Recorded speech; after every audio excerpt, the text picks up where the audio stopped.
സുന്ദരൻ ലോകസുന്ദരൻ.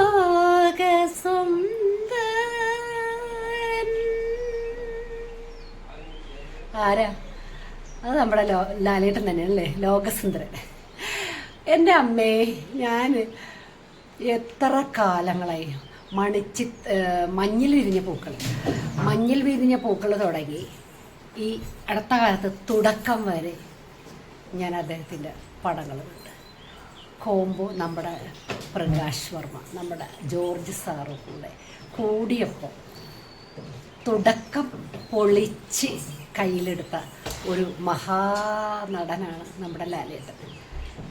ഇപ്പോൾ നമുക്ക് കാണാൻ സാധിക്കുന്നത് ഒരു ആഡിലൂടെയാണ്, പരസ്യം, ജ്വല്ലറിയുടെ പരസ്യം. എത്ര പ്രാവശ്യം കണ്ടെന്നതിൻ്റെ പൊന്നെ ഒരു പിടിയില്ല. ഞാൻ ഓരോ ആഡും ഓരോരുത്തരെടുത്ത് ഇടുന്നുണ്ടല്ലോ, ഓരോരുത്തരും അത് കണ്ടിന്യൂ ചെയ്യുന്നുണ്ടല്ലോ, കണ്ടതിന് കണക്കും കഴിയൂല. ഈ മനുഷ്യനെന്താ ഇങ്ങനെ? എന്താ കഴിവ്! ദൈവം ഇങ്ങനത്തെ ഒരു പ്രൊഡക്റ്റ് അങ്ങോട്ട് കൊടുത്തിട്ടുണ്ട്.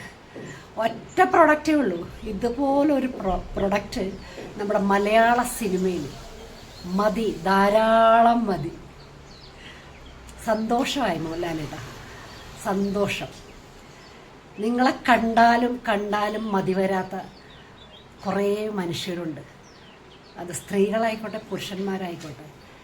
നിങ്ങളുടെ അഭിനയം, നിങ്ങളുടെ സൗന്ദര്യം, നിങ്ങളുടെ ആരോഗ്യം ഈ പ്രായത്തിൽ, അതിനാണ് നിങ്ങൾക്ക് ഏറ്റവും വലിയൊരു അവാർഡ് തരേണ്ടത്. നിങ്ങളുടെ സ്വഭാവം, നിങ്ങളുടെ ക്ഷമ, ഇതെല്ലാവരും കണ്ടുപഠിക്കേണ്ടത്.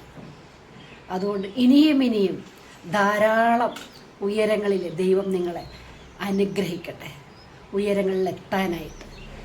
ഇനി നിങ്ങൾ ഇതുപോലെ തന്നെ മുന്നോട്ട് പോട്ടെ, നിങ്ങളുടെ മരണം വരെ. നിങ്ങൾക്ക് മരണം ഉണ്ടാകാതിരിക്കട്ടെ. നിങ്ങൾ ആയുസ്സും ആരോഗ്യത്തോടെ ജീവിക്കാൻ ഇനിയും ധാരാളമായിട്ട് ഇതുപോലെ പടങ്ങളും ആഡും. എന്താ നിങ്ങളുടെ കയ്യിലില്ലാത്തത്? എന്ത് ഡാൻസാണ്! കമലദളത്തിലൊക്കെ ഞങ്ങൾ കണ്ടതാണ് ഡാൻസ്.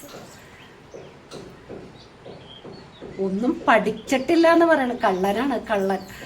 പഠിച്ചിട്ട് ആൾക്കാർ ചെയ്യില്ല ഇതുപോലെ. അതുപോലെ ഡാൻസ്, പാട്ട്, എന്ത് മേഖലയിലാണ് എൻ്റെ പൊന്ന് ലാലേട്ടാ നിങ്ങൾ കൈവയ്ക്കാത്തത്?